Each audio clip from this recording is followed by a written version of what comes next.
Tinig ng taong bayan, iyan si May Paner o Wannabe na makakapanayam natin ngayon via phone patch. Magandang tanghali po, Juana.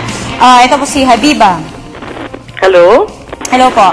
Hi, magandang hapon po sa inyong lahat, sa lahat ng inyong mga nanonood at tagapakinig. Okay po, nais na po namin kayong tanungin na nasabi po na ng COMELEC na hanggang hindi pa po nagpa-file ng Certificate of Candidacy yung isang tatakbo sa eleksyon, wala siyang binaviolate na batas. Ano po ang masasabi niyo rito? Eh yun na nga, hindi ba nakaka-lurky? Kaya naman silang kapang-epal kasi wala naman talaga silang nilalabag na batas. Pero itsurang wala silang nilalabag na batas, hindi naman talaga siya tama. Sapagkat morally, ethically, aesthetically, hindi talaga maganda ang kanilang ginagawa. Sapagkat yan ay malinaw na pre-campaigning, hindi pa naman panahon ng pangangampanya, umi-epal na sila. Hindi ba? Opo.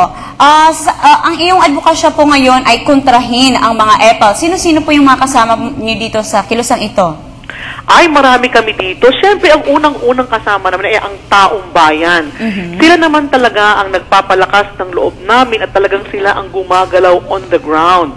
Pero bukod pa sa taong bayan, kasama rin namin dito ang ang founder mismo ng anti-EPAL movement, si Vince Lasatin, na siyang kasama rin sa Transparency and Accountability Network. Kasama niya si Betty Romero at saka si Pam Pascual.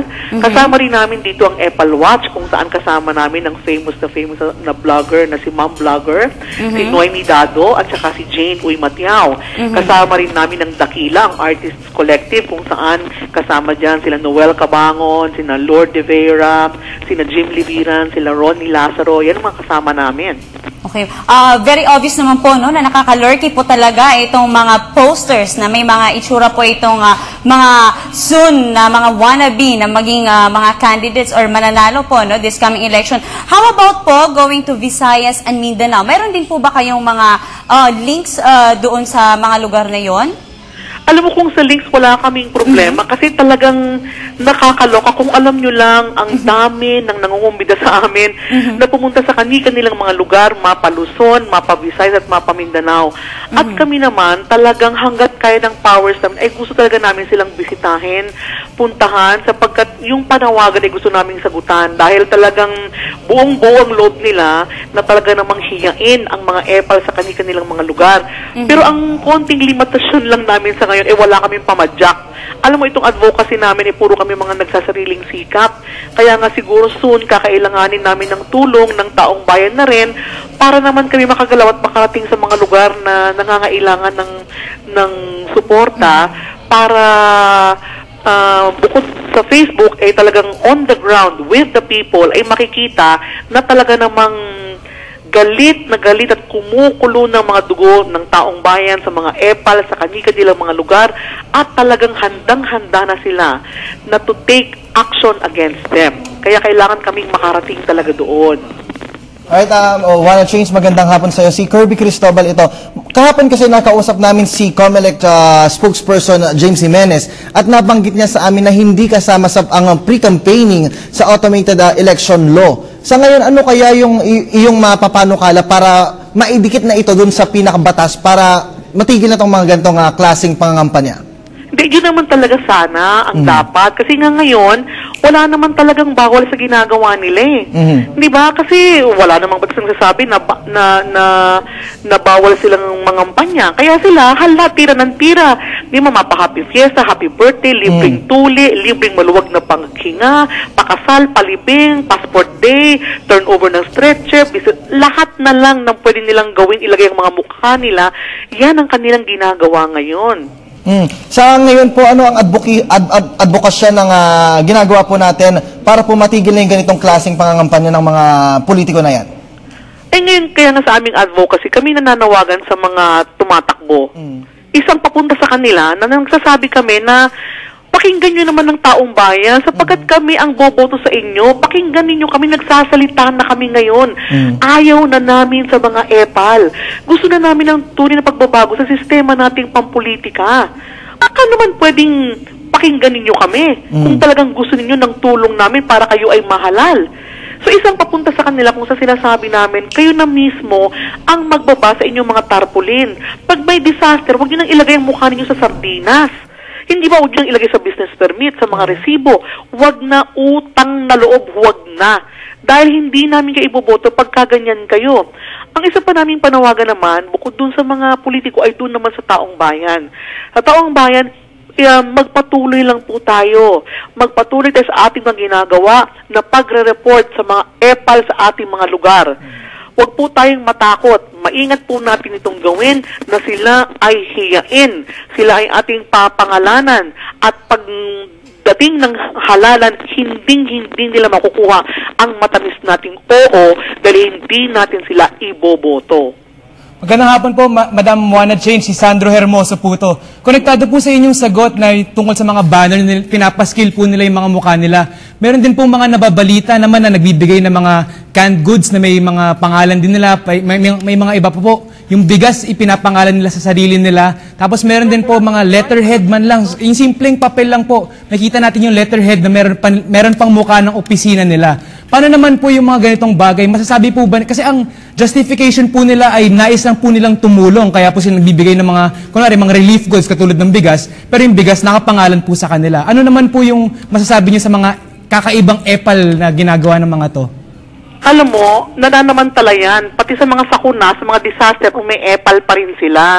Eh, biruin mo naman kung ikaw gusto mong bigay ng bigas. Pero bago mo ibigay yung bigas, o-order ka muna ng printing ng pangalan mo. Hindi ba? Di tatagal. Yung tubig, bago mo ibigay dun sa mga nauuhaw, magpapaprint ka muna ng mukhamot ng pangalan mo. Eh di tatagal. Kung gusto mong tumulong, ibigay mo na yung tubig, ibigay mo na yung noodles, ibigay mo na yung sardinas. Huwag mo na munang antin, makapagpaprint, mga 1 linggo, 2 linggo bago mo ibigay.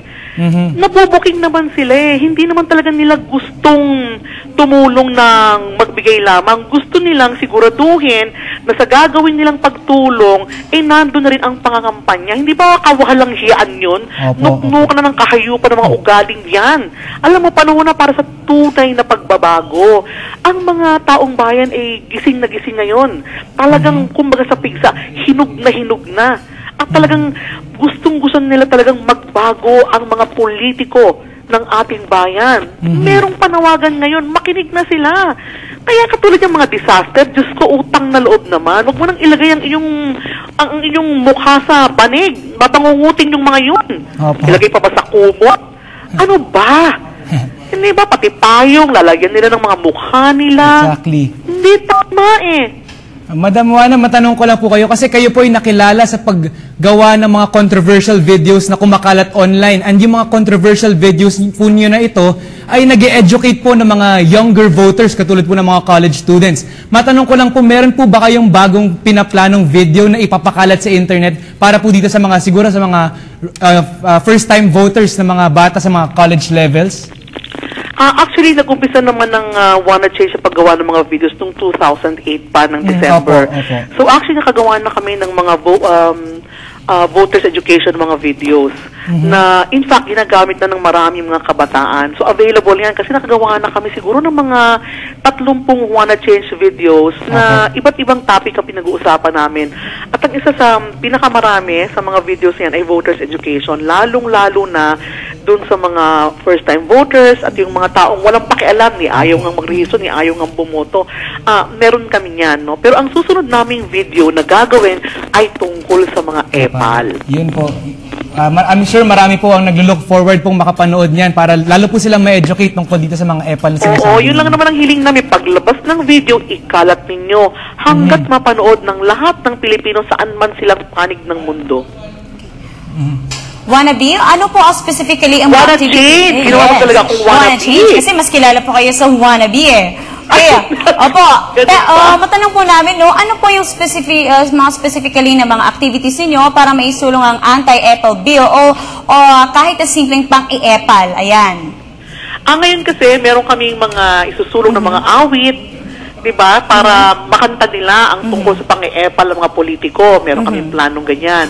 At ngayon, kabi-kabila ang mga imbitasyon sa amin para pumunta kami sa mga lugar nila para kasama kami ay hihiyain nila yung mga politiko nila mga EPAL.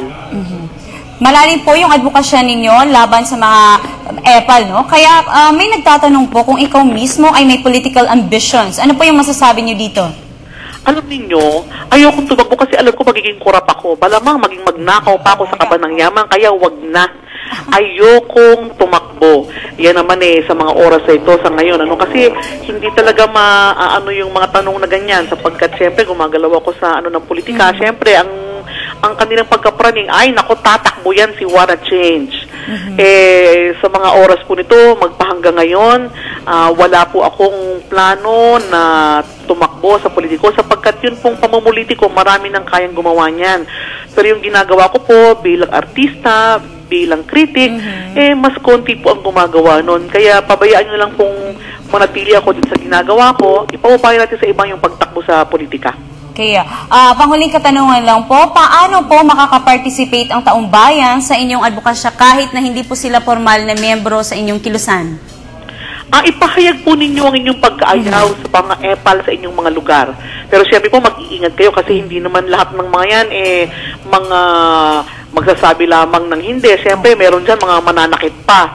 Mag-ingat lang din po kayo, no? So, pero ang importante po, wag lang tayo maging komportable na wala tayong ginagawa tungkol sa mga problema ng ating lipunan sapagkat marirealize natin kaya nagpapatuloy ang mga ganyang klaseng traditional na pag-iisip ay dahil pinapayagan natin. Kaya kami sa Wanna Change Movement at sa Anti-Epal Campaign naniniwala na maaaring parte tayo ng solusyon pero parte rin tayo ng problema. Ang panawagan namin, ang bawat Pilipino ngayon ay gumising para patuloy na gawin ang kanilang parte para maisulong ang tunay na pagbabago dahil nagmamahal tayo sa ating bayan. Okay, maraming salamat po sa inyong oras, Miss May Paner, na lalong kilala bilang Wanna Change. Salamat, magandang hapon po sa inyo lahat.